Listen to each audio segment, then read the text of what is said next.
आइए, आप सब यहीं बैठे। दमयंती देवी, आपका ज्यादा वक्त नहीं लेंगे, सिर्फ 2-4 सवाल करने हैं आपसे। पहले ये बताइए कि आपकी और निशानाथ बाबू की शादी कब हुई?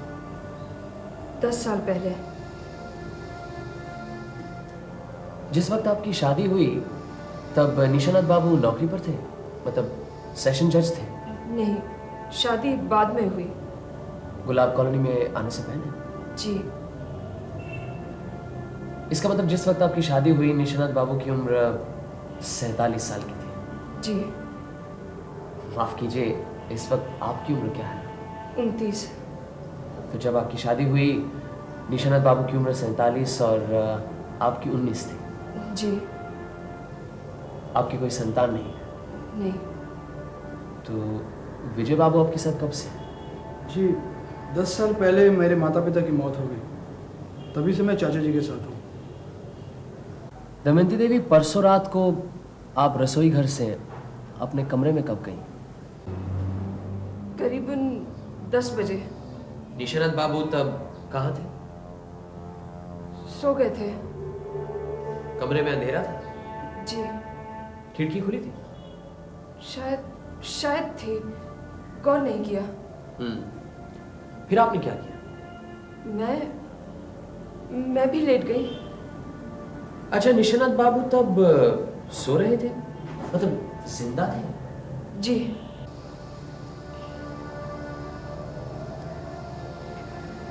दमयंती देवी, कुछ दिनों से यहाँ कोई मोटर कार के टुकड़े फेंक कर जा रहा है, इसके बारे में आप क्या जानते हैं? जो सब जानते हैं उतना ही मुझे मालूम है। आपके जीवन में कोई ऐसी बात है जो छुपी हुई है या जिसे छुपा कर रखा गया हो? नहीं। निशानाथ बाबू के जीवन में कोई गुप्त बात है? मुझे नहीं मालूम। फिलहाल मुझे और कुछ नहीं पूछना। आप बैठेंगे? मैं चली जाऊंगी।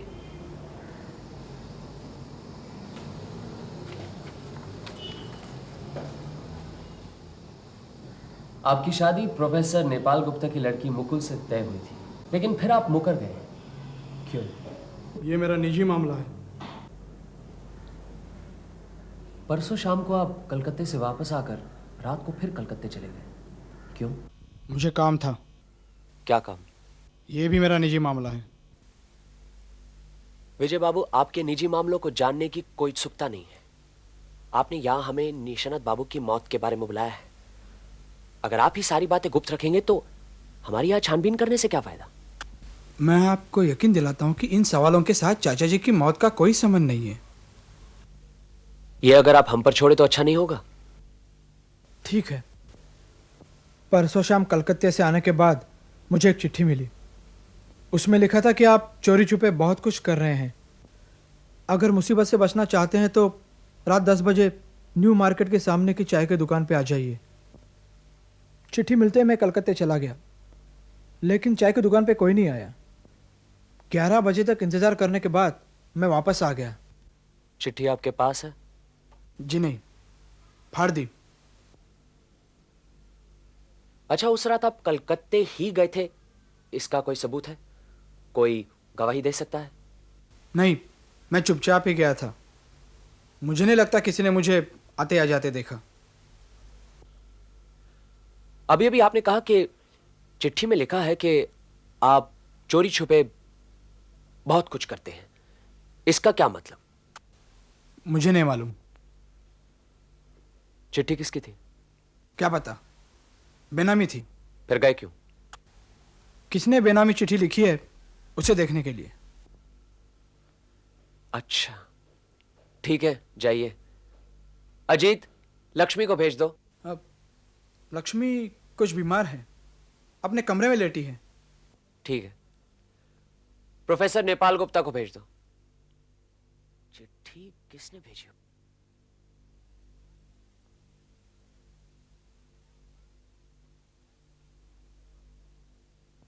आपको शायद मालूम है कि पुलिस को शक है निशानाथ बाबू की मृत्यु स्वाभाविक नहीं थी, इसीलिए छानबीन कर रहे हैं और उसी सिलसिले में यह सवाल है।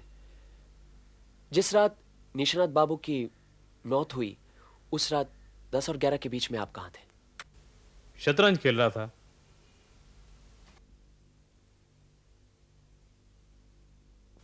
शतरंज खेल रहे थे? किसके साथ? मुकुल के साथ। अच्छा, जब आप शतरंज खेल रहे थे तो वहां कोई था या किसी ने आपको शतरंज खेलते हुए देखा?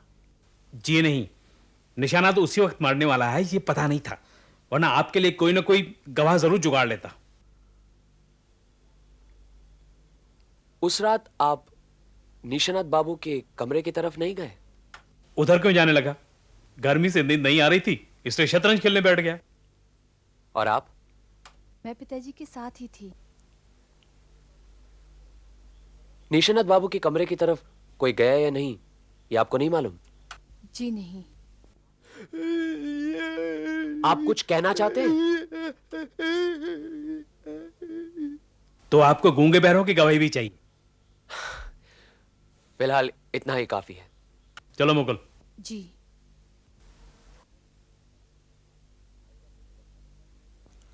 आइए डॉक्टर भुजंगदर, बस एक ही सवाल करना है आपसे। जिस रात निशानाथ बाबू की मौत हुई उस रात 10 और 11 के बीच में आप कहां थे? उस रात खाने पीने के बाद कमरे की बत्ती बुझाकर काफी देर तक मैंने सितार बजाया। उसका कोई गवाह है या नहीं बता नहीं सकता। चलिए लक्ष्मी देवी से मिल लेते हैं। लेटे रहिए, आप बैठिए मत। आप लोगों को कहाँ बिठाऊं, कुछ समझ में नहीं आ रहा। परेशान मत होइए, आप लेट जाइए प्लीज। आपसे बस एक सवाल पूछना है। परसों रात 10 और 11 के बीच में आप कहां थी? उस रात मैं रसोई से खाना वाना खाकर बहुत रात तक कपड़े सिलाई कर रही थी। जब आप सिलाई कर रही थी आपने डॉक्टर भुजंगदर को अपने कमरे में सितार बजाते हुए सुना? उनका कमरा तो आपके बिल्कुल नजदीक ही है। नहीं, मैंने कुछ नहीं सुना। कानों में सिलाई की मशीन की आवाज गूंज रही थी, और कुछ कैसे सुनाई देगा। उस रात डॉक्टर भुजंगदर अपने कमरे में बैठे सितार बजा रहे थे, ये उन्होंने खुद कहा। अब आप कहती हैं आपने उन्हें सितार बजाते हुए नहीं सुना, इसका मतलब है हमें यह समझ लेना चाहिए कि डॉक्टर भुजंगदर झूठ बोल रहे हैं। नहीं नहीं, वो सितार बजा रहे थे। मशीन चलाते चलाते मैंने बीच बीच में आवाज सुनी थी। फिर आपने क्यों कहा कि नहीं सुनी? कभी मुझसे वो जिस तरह से पेश आते हैं। क्या बात है, जरा खुलकर बताइए। रहने दीजिए। आपको कम से कम हमें तो बताना चाहिए। आप लोगों ने मेरी कहानी सुनी होगी। निशानाथ चाचा जी मेरी मदद नहीं करते तो पता नहीं मेरी क्या हालत होती। यहाँ पर डॉक्टर बाबू भी मुझ पर बहुत मेहरबान थे, बहुत मिलनसार हैं, इसलिए मुझे भी अच्छे लगते थे। बहुत अच्छा सितार बजाते हैं। बचपन से ही मेरी रुचि गाने बजाने की तरफ थी, इसलिए मैंने उनसे कहा, आप मुझे सितार बजाना सिखा देंगे ना? लेकिन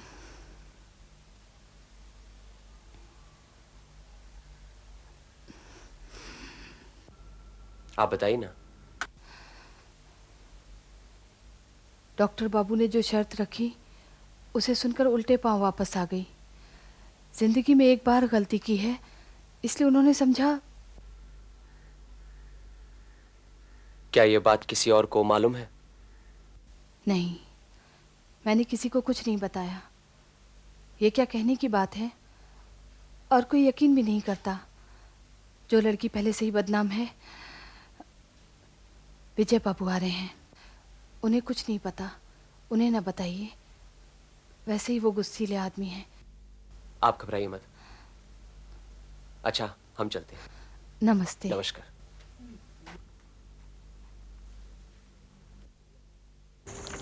एक अजीब चिड़ियाघर है। कैसे? यहाँ डॉक्टर डॉक्टरी न करके सितार बजाता है, प्रोफेसर आधी रात तक अपनी बेटी के साथ शतरंज खेलता रहता है। कॉलोनी का मालिक, जिस रात उसकी हत्या होती है, पास के कमरे में उसकी पत्नी सोई हुई है, उसे पता ही नहीं चलता। और मालिक का भतीजा हत्या के वक्त कलकत्ता चला जाता है। एक चिट्ठी पढ़ता है, पूछने पर कहता है चिट्ठी फाड़ दी। और खून के बाद कॉलोनी में एक रहने वाला गायब हो जाता है। अब ये चिड़ियाघर नहीं है तो और क्या है? आज की पूछताछ से कुछ पता चला? यही पता चलता है कि सब झूठ बोल रहे हैं। सफेद झूठ नहीं, लेकिन झूठ और सच को मिलाकर एक अजीब भाषा बोल रहे हैं, जहां पे ये पता नहीं लगता कि क्या झूठ है और क्या सच है। लक्ष्मी ने मेरा हाथ पकड़ा, गौर किया? गौर क्यों नहीं करूंगा? ये भी गौर किया कि तुमने भी दोनों हाथों से उसका हाथ पकड़कर प्यार जताया। प्यार नहीं, हमदर्दी जता रहा था। खैर इंस्पेक्टर बराट, एक विनती है। अरे कहिए ना, हम दोनों का काम तो एक ही है। आप कल से पहरा बिठवा दीजिए।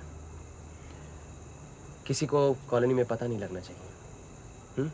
हमें ये मालूम करना है कि कॉलोनी छोड़कर कौन किस वक्त जाता है, कहाँ जाता है, कब जाता है। ठीक है, मैं कॉलोनी और स्टेशन दोनों जगहों पर खुफिया पुलिस तैनात कर देता हूँ। ठीक है, चलिए रात काफी हो चुकी है, घर चलते हैं।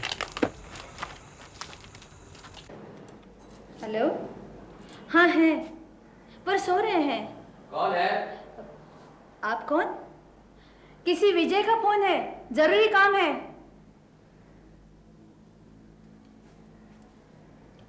नमस्कार विजय बाबू। क्या मर गया? कौन मर गया? शर्मिला की सास बहुत बीमार थी, कहीं वो तो। अरे नहीं, तुम्हारी शर्मिला को भी और दुख झेलने हैं, उसकी सास को कुछ नहीं हुआ। क्या हुआ था? हाँ मैं आ तो सकता हूं, लेकिन अब आकर क्या होगा? आप इंस्पेक्टर बराट को टेलीफोन कीजिए, वो सब इंतजाम कर देंगे। और पोस्टमार्टम का होना जरूरी है, और उस दवाई की शीशी की भी जांच होनी चाहिए। इंस्पेक्टर बराट से कह देना मैं वहीं आकर रिपोर्ट देख लूंगा, ठीक है?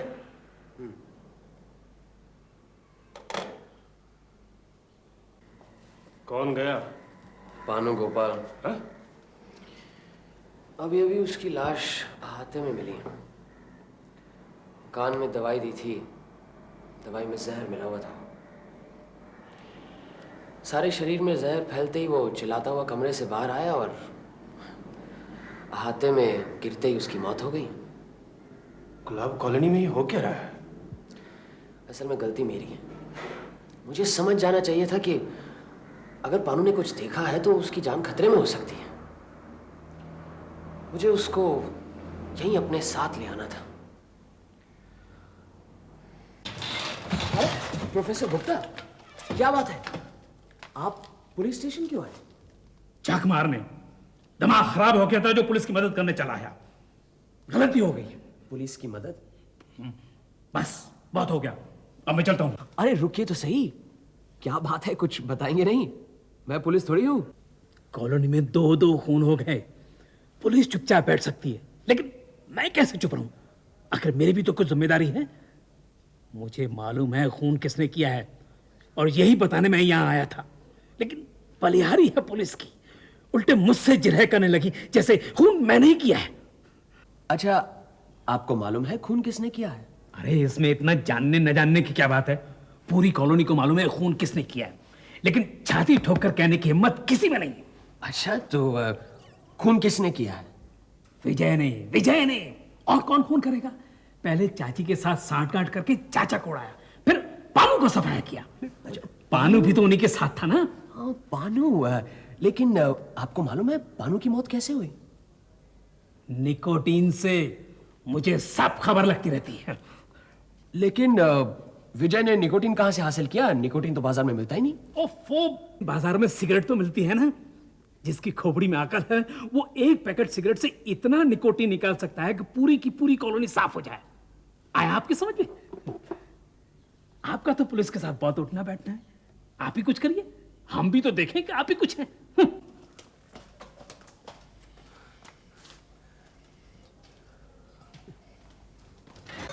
नमस्कार इंस्पेक्टर बराट। नमस्कार नमस्कार, आइए आइए। अभी बाहर प्रोफेसर गुप्ता से मुलाकात हुई। अरे प्रोफेसर की मत पूछिए, पूरा पागल, तब से सर खा रखा था। विजय खूनी है, विजय खूनी। लेकिन गवाह और सबूत के नाम पर कुछ नहीं। असल में विजय ने उसे नोटिस दे रखा है कि चुपचाप शराफत से रहना है तो रहो, वरना रास्ता ना पाओ। अरे हाँ, ये रही पानु गोपाल के पोस्टमार्टम की रिपोर्ट। मौत निकोटीन के जहर से हुई। दवा की शीशी में भी निकोटीन मिली। पानु गोपाल की लाश को पहले किसने देखा था? प्रोफेसर की लड़की मुकुल। मुकुल? अजीब बात है, इस बार भी मुकुल। सुना है सुबह सुबह उठकर मुकुल रोज कॉलोनी का चक्कर लगाती है। अच्छा, पानु को कान की दवाई कौन देता था? वो डॉक्टर भुजंगधर? हाँ, वैसे दवाई सिर्फ ग्लिसरीन और बोरिक पाउडर थी। लगता है इसी शीशी में किसी ने निकोटीन का जहर मिला दिया था, जिसके कान में देते ही पानु के सारे शरीर में जहर फैल गया और 5 मिनट में मौत। जहर कौन दे सकता है? जिसने भी जहर दिया है या तो वो केमिस्ट है या फिर उसने किसी केमिस्ट से ये जहर तैयार करवाया है।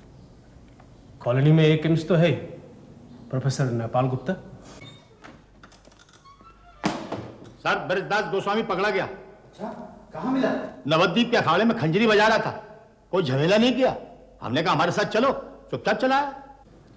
ब्रिजदास को तो बुलाइए। हाँ, उसे अंदर भेज दो।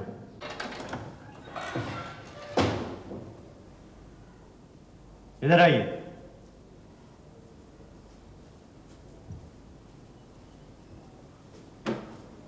बैठिए। आप ये कहिए, भाग क्यों गए थे? सुना है आप कभी झूठ नहीं बोलते। क्या सच बोलने के डर से ही भाग गए थे? ऐसी कौन सी सच बात है जो आप हमें बताना नहीं चाहते? अच्छा, रहने दीजिए। ये बताइए कि निशानाथ बाबू की मौत के बारे में आप कुछ जानते हैं? नहीं, मैं कुछ नहीं जानता। किसी पर शक है? जी नहीं। अच्छा, जिस रात निशानाथ बाबू की मृत्यु हुई थी उस रात आप कॉलोनी में ही थे? जी, कॉलोनी में ही था। तो रात के खाने के बाद आप कहाँ थे और क्या कर रहे थे? तो रात को डॉक्टर बाबू और मैं अपने अपने कमरे में चले गए। डॉक्टर बाबू कमरे में बैठे सितार बजा रहे थे और मैं बाहर बरामदे में बैठकर सितार सुन रहा था। अच्छा, तो कब तक बजाया उन्होंने? करीबन रात के 11:30 बजे तक। बड़ी अच्छी बजा लेते थे।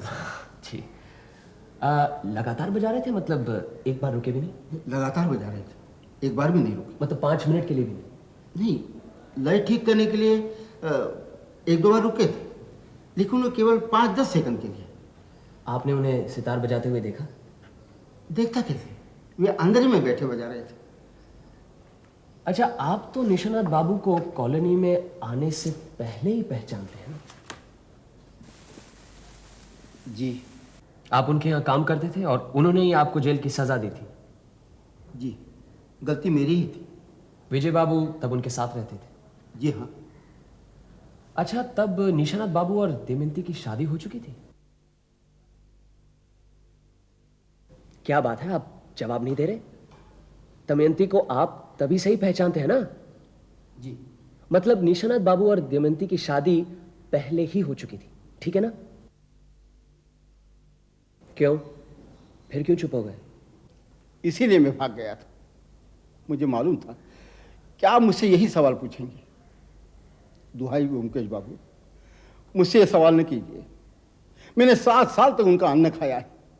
मुझसे ये नमक हरामी मत करवाइए। बात क्या है? मैंने अपनी जिंदगी में काफ़ी झूठ बोला है, लेकिन अब और नहीं बोलूँगा।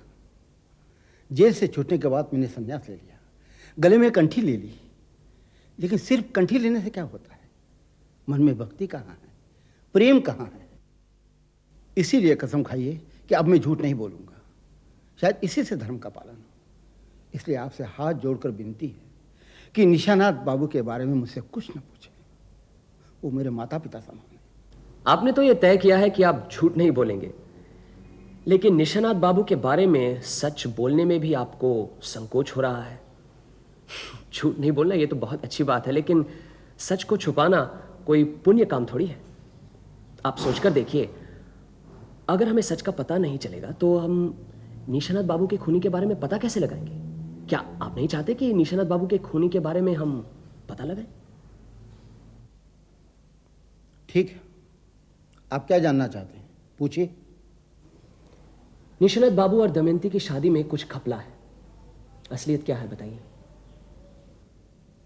उनकी शादी कभी नहीं हुई।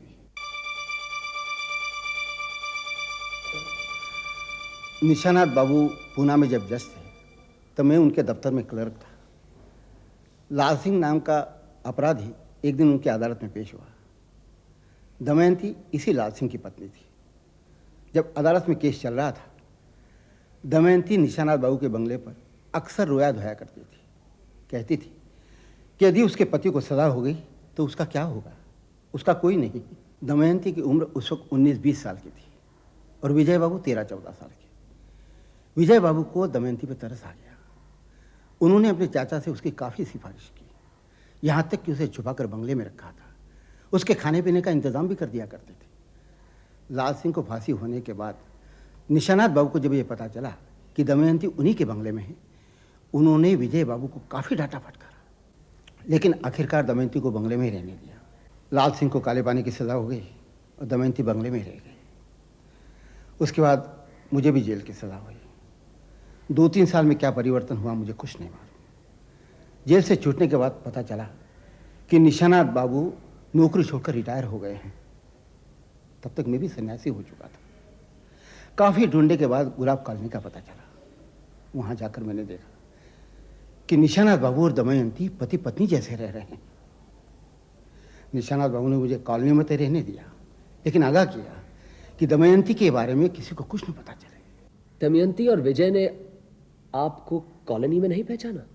इन दोनों ने मुझे पुणे में शायद एक आध बार देखा होगा, लेकिन इतने दिनों बाद गुलाब कॉलोनी में मुझे सन्यासी के रूप में देखकर इन्होंने बिल्कुल नहीं पहचाना, और मैंने भी इन्हें कोई बताने की ज़रूरत महसूस नहीं की। निशानाथ बाबू और दमयंती जैसे महापुरुष इस दुनिया में कमी है, इसलिए मैं नहीं चाहता कि मेरी वजह से इन्हें कोई परेशानी हो। इंस्पेक्टर बराट, अंधेरा काफी साफ होता जा रहा है, चलिए एक बार कॉलोनी घुमाते हैं। फिर मेरा क्या होगा? आप भी चलिए और जैसे थे वैसे ही रहिए। क्यों?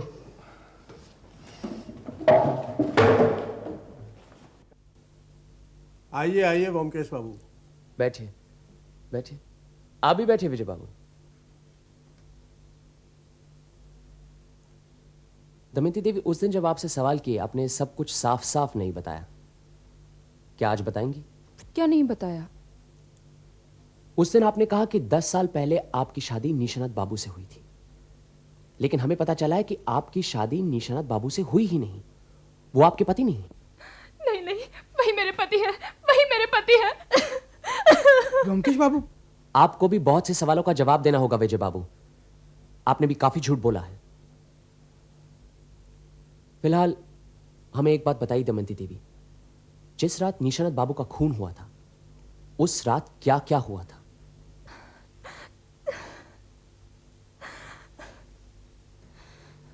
सच को छुपाने के कई जोखिम है दमयंती देवी। शायद इसी सच को छुपाने की वजह से पानु गोपाल मुफ्त में मारा गया। अब और झूठ का सहारा मत लीजिए, जो कुछ हुआ है साफ साफ कह दीजिए। मैंने कोई झूठ नहीं बोला है। उस रात के बारे में मैं जो कुछ भी जानती हूँ सब कह दिया है। पास वाले कमरे में रहकर भी आप कहती हैं कुछ नहीं पता चला? यह कैसे हो सकता है? या तो उस रात 10 और 11 के बीच में आप अपने कमरे में नहीं थी, या फिर आपकी आंखों के सामने निशानाथ बाबू की हत्या हुई है। जी, छुपा कर रखने से क्या फायदा? मुझसे जो कहा है वो इन्हें भी बता दीजिए। शायद उस रात मैं अपने कमरे में नहीं थी। कहां गई थी? 7-8 महीने पहले मुझे डाक से चिट्ठी मिली, लाल सिंह की चिट्ठी। जेल से छूटने के बाद उसने मुझे यहाँ ढूंढ निकाला। उसने देखा मैं सुखी हूँ तो मुझे छेड़ा नहीं, लेकिन उसे रुपयों की बहुत ज़रूरत थी, इसलिए उसने मुझे ब्लैकमेल करना शुरू कर दिया। चिट्ठी में लिखा था कि रात 10 और 11 के बीच गेट के पास 500 रुपए रख दूं, किसी से कुछ ना कहूं, और अगर कहा तो वो हम दोनों का खून कर देगा।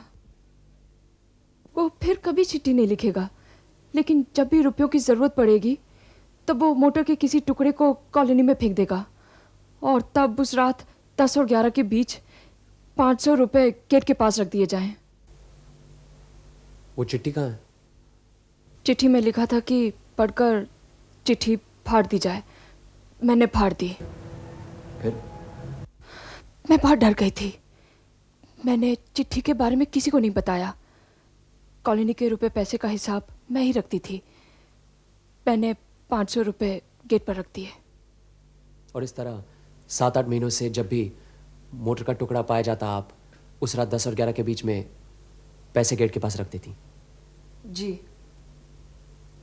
जिस रात निशरत बाबू की मौत हुई उस दिन तो मोटर का टुकड़ा कोई मिला नहीं वहां पर? उस दिन एक और चिट्ठी मिली। उसमें लिखा था कि वो हमेशा के लिए कलकत्ता छोड़कर पंजाब जा रहा है, इसीलिए आखिरी बार मुझसे मिलना चाहता है। रात 10 और 11 के बीच गेट के पास। अगर 11 तक वो नहीं आ सका तो फिर वो कभी नहीं आएगा। ये चिट्ठी भी आपने फाड़ दी? जी। उस रात 10 और 11 के बीच में आप कॉलोनी के गेट के पास थी? जी। लाल सिंह मिलने आया? नहीं, फिर मैं अपने कमरे में जाकर सो गई। विजय बाबू, दमयंती देवी आपके चाचा की ब्याही हुई पत्नी नहीं है, यह बात आपने किसी और को बताई है? जी जी जी नहीं। यहां का काम खत्म हो गया। आप आज रात से ही पहरा बैठा दीजिए, कोई यहां से बाहर नहीं जाएगा। लेकिन वेकिन मत कीजिए। निशानत बाबू का खूनी इसी कॉलोनी में है। और दमयंती देवी, आपको मालूम होना चाहिए कि लाल सिंह 2 साल पहले ही जेल में गुजर गया है। चलिए इंस्पेक्टर।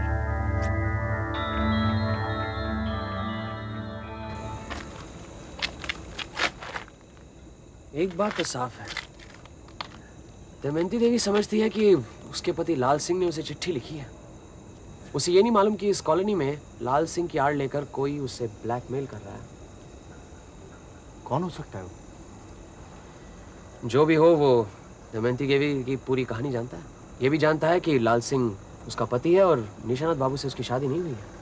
ये बात तो सिर्फ ब्रिजदास और विजय को मालूम है। एक काम करते हैं, आज रात ही पहरा बैठा लेते हैं।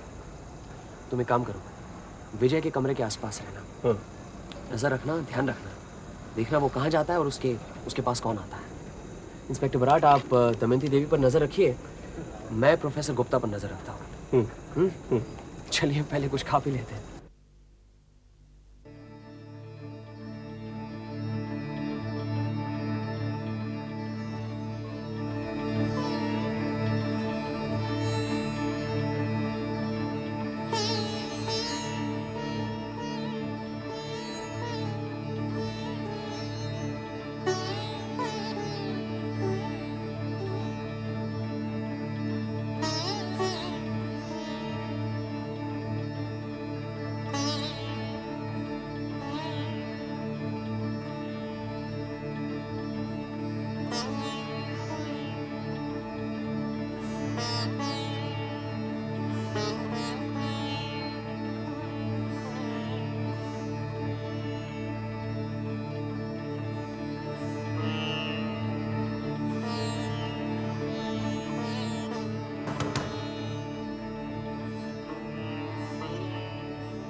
अंदर कौन गया?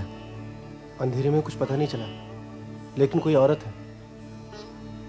मैंने और इंस्पेक्टर बराट ने अभी मुकुर और लक्ष्मी को अपने कमरे से निकलते हुए देखा है। हाँ। मान लो लक्ष्मी विजय के कमरे में गई, फिर मुकुल कहाँ गई?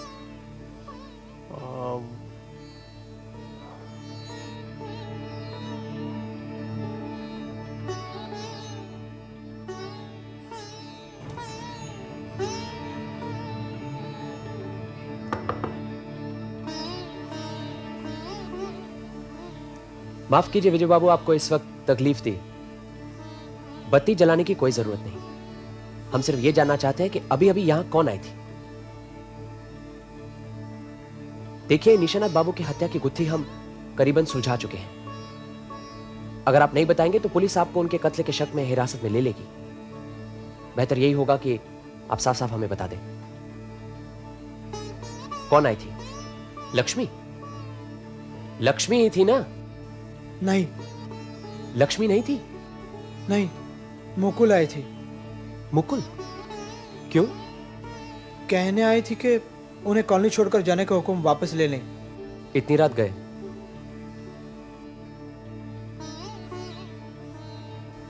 इंस्पेक्टर आप यहीं रहिए, मैं अभी आया। चलो जीत। अरे अरे लेकिन कहाँ जा रहे हो? पता लगाने की लक्ष्मी कहाँ गई थी, डॉक्टर भुजंगर के यहाँ कि दमयंती देवी के यहाँ। तीसरी जगह तो हो ही नहीं सकती।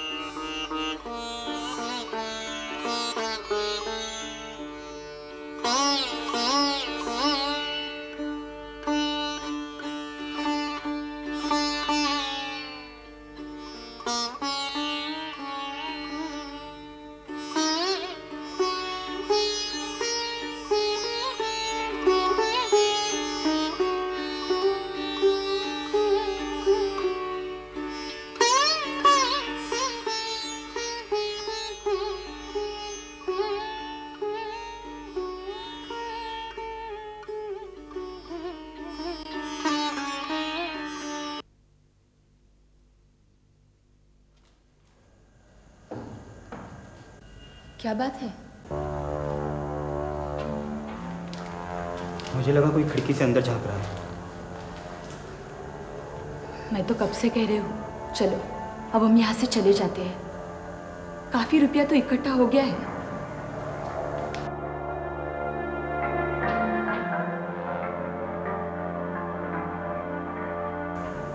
इंस्पेक्टर बराड़, आज रात ही गुलाब कॉलोनी के सारे रहस्यों का पता लग जाना चाहिए। आप फौरन जाइए, पुलिस की एक टुकड़ी लेकर आइए, कोई भागने न पाए। हम सबको जगाकर एक मीटिंग करेंगे, फिर देखेंगे क्या होता है। हम दोनों यही हैं। अच्छी बात है।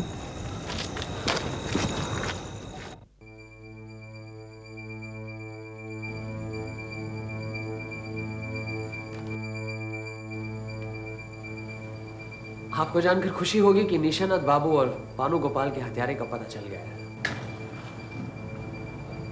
सिर्फ पता ही नहीं चला, हमें सारे सबूत भी मिल चुके हैं। हत्यारा इसी कमरे में है। कानून कभी उसे माफ नहीं करेगा। मौत की सजा से वो बच नहीं सकता। इसीलिए मैं एक बार फिर उसे मौका देता हूं कि अगर उसमें जरा भी इंसानियत बची है तो वो अपना जुर्म कबूल कर ले।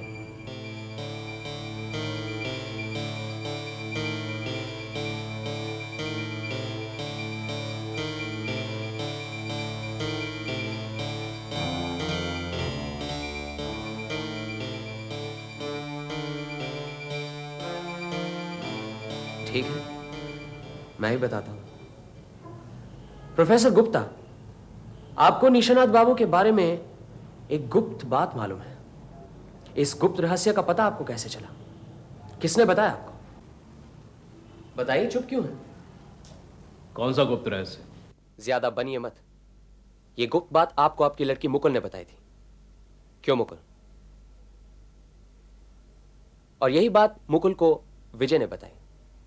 ठीक है ना विजय बाबू? जी, बताई तो थी, लेकिन और किसी को बताई थी? क्या डाली विजय बाबू? आज की रात कोई भी बात छुपी नहीं रहेगी। वो गुप्त बात आपने लक्ष्मी देवी को बताई, और लक्ष्मी देवी से वो बात डॉक्टर भुजंगर को मालूम हुई, और डॉक्टर भुजंगर ने ब्लैकमेल शुरू कर दिया। ये क्या पहली सुना रहे हैं आप? अभी पता लग जाएगा। माफ करने दमयंती देवी, सच को तो सामने आना ही है। वो गुप्त बात यह है कि दमयंती देवी निशानाथ बाबू की विवाहिता पत्नी नहीं है। क्यों बृजदास जी, ठीक कहा ना? जहां एक तरफ दमयंती देवी विवाहिता पत्नी नहीं है, वहां दूसरी तरफ लक्ष्मी देवी डॉक्टर भुजंगर की विवाहिता पत्नी है।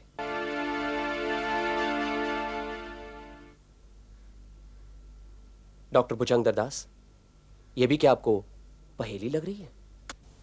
चलो मान लेते हैं कि लक्ष्मी मेरी पत्नी है। इससे क्या साबित होता है? निशानाथ बाबू का खून मैंने किया है, पानू को जहर मैंने दिया है। इससे यह साबित होता है कि आप और लक्ष्मी देवी दोनों पहुंचे हुए कलाकार हैं और आप दोनों में अपराध करने की इच्छा इतनी प्रबल है कि इसकी तरफ खींचे चले आते हैं। गुलाब कॉलोनी में आने से पहले दोनों ने कितने अपराध किए हैं फिलहाल तो मुझे कुछ मालूम नहीं, लेकिन यहां पे आकर डॉक्टर भुजंगदर को एहसास हुआ कि यह जगह भी हड़प ली जा सकती है और वे इस जगह के मालिक बन सकते हैं।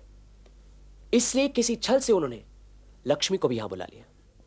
लक्ष्मी भुजंगदर की साथी थी, उसने विजय को अपने जाल में फंसा लिया था और विजय बाबू भी लक्ष्मी के चंगुल में आ गए थे। उन्होंने उससे शादी करने की ठान ली थी। निशानत बाबू इस शादी के खिलाफ थे, लेकिन विजय की आंखों पर पर्दा पड़ा हुआ था। विजय ने लक्ष्मी को निशानत बाबू और दमयंती देवी की असलियत बता दी। बस फिर क्या, खेल शुरू हो गया। डॉक्टर भुजंगदर ने दमयंती देवी के पति लाल सिंह की तरफ से उन्हें एक फर्जी चिट्ठी भेजी। उन्होंने कहा, मैं जिंदा हूं और इस राज को छुपा रखने के लिए कुछ रुपए चाहिए। जब कॉलोनी में मोटर का टुकड़ा पाया जाएगा, उसी रात को दमयंती देवी 500 रुपए लेकर कॉलोनी के गेट के पास आ जाएंगी। बस दमयंती देवी का शोषण शुरू हो गया। वो डर गई थी, लेकिन उन्होंने किसी को कुछ नहीं बताया। निशानाथ बाबू को असलियत का पता नहीं था, इसलिए मोटर के टुकड़ों के रहस्य के बारे में वो मेरे पास आए। तभी डॉक्टर भुजंगदर ने ठान ली कि वो निशानाथ बाबू का खून करेंगे। उस रात उन्होंने विजय बाबू को एक फर्जी चिट्ठी भेजी और उन्हें 10 और 11 के बीच में रात को कलकत्ते भिजवा दिया। एक दूसरी फर्जी चिट्ठी उन्होंने दमयंती देवी को भेजी और उन्हें कॉलोनी के गेट के पास लाल सिंह से मिलने के लिए 10 और 11 के बीच बुलवा लिया और वो खुद अपने कमरे में बैठे सितार बजा रहे थे। ऐन मौके पर उन्होंने सितार लक्ष्मी देवी को दे दी। यह तो आज रात मालूम पड़ा कि लक्ष्मी देवी भी सितार बजाने में माहिर है। इधर लक्ष्मी देवी अपने कमरे में बैठी सितार बजा रही थी, उधर डॉक्टर भुजंगदर निशानत बाबू के कमरे में गए। पहले खिड़की बंद की, फिर उनके गले की नली पर वार करके उन्हें बेहोश कर दिया। फिर उन्हें मोजे पहनाए और ऊपर छत की कड़ी से उल्टा लटका दिया। निशानत बाबू ब्लड प्रेशर के मरीज थे। सारा खून सर पर जमा होकर अंदर की नली फट गई। ब्रेन हैमरेज से वो गुजर गए। फिर उन्हें नीचे उतारकर खाट पर लेटा दिया और आराम से दोनों पैरों की रस्सी खोल दी।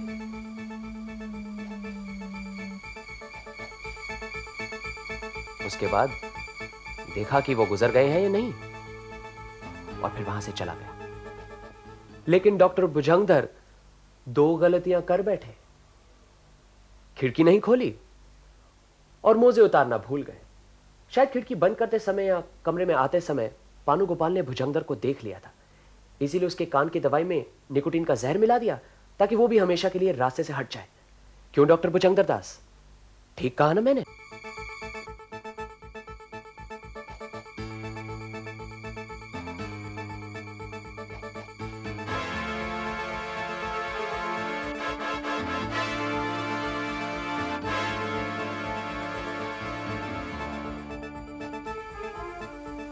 चलो लक्ष्मी, चलते हैं।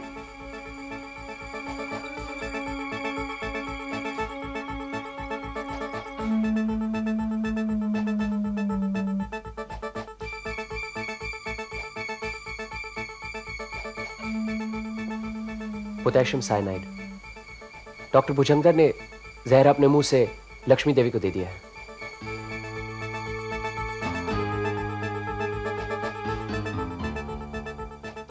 चलो।